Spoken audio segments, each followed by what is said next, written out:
اپنی یادوں میں انصار ناصری صاحب نے اپنے وقتوں کے کی ایک گانے بجانے کی محفل کا ذکر بھی کیا ہے. اس کے کچھ ٹکڑے سناتا ہوں.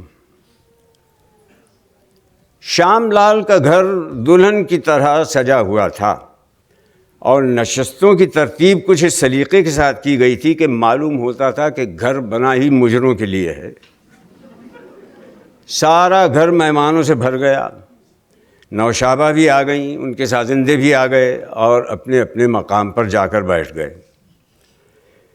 نوشابہ دلی کی مشہور طوائفوں دونی چونی کے خاندان سے تھیں.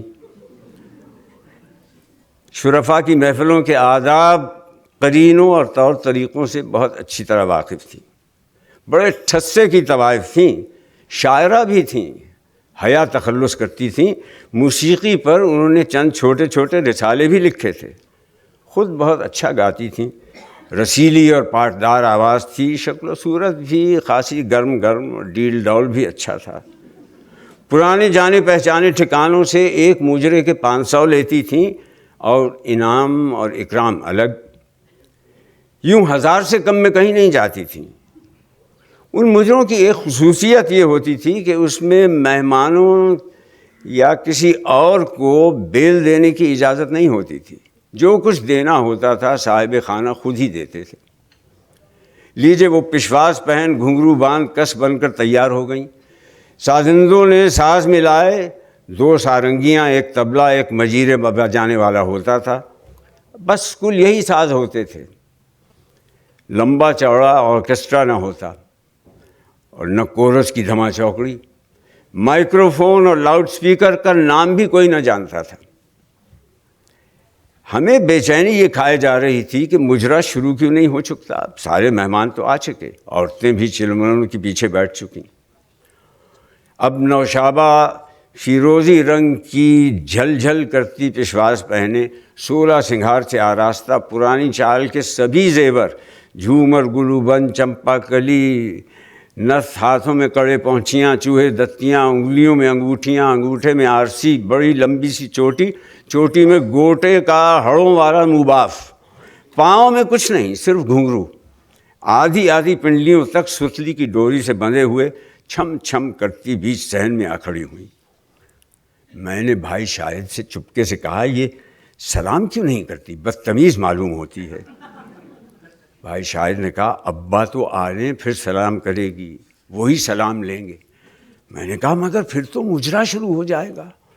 وہ بولے، سلام ہی کو تو مجرا کہتے ہیں. لیجیے، ساری محفل ایک دم کھڑی ہو گئی. ڈپٹی صاحب ماموں بشیر تشریف لے آئے. صدر مجلس کو التزاماً دیر سے آنا پڑتا تھا تاکہ سب لوگ اپنی اپنی جگہ بیٹھ چکیں. اب سازندے سازوں پر کمانے اور پروں پر انگلیاں رکھے مستعد کھڑے تھے. نوشابہ ہاتھ باندھے کھڑی تھی. ماموں بشیر نے گردن کا ہلکا سا اشارہ کیا. وہ اتنا خفیف تھا کہ شاید ہی کسی نے دیکھا ہو، مگر نوشابہ نے فوراً بھانپ لیا. ایک دم بجلی سی دوڑ گئی. طبلے پر تھاپ پڑی، مردنگ کی طرح کھلے ہاتھ سے فرودست بجنے لگا. سارنگی پر درمیانی چال کی گت شروع ہو گئی. مجیرے والا طبلے والوں کے ساتھ اپنی پیتل کی چھوٹی چھوٹی کٹوریوں پر ٹن ٹن کر کے تال دینے لگا.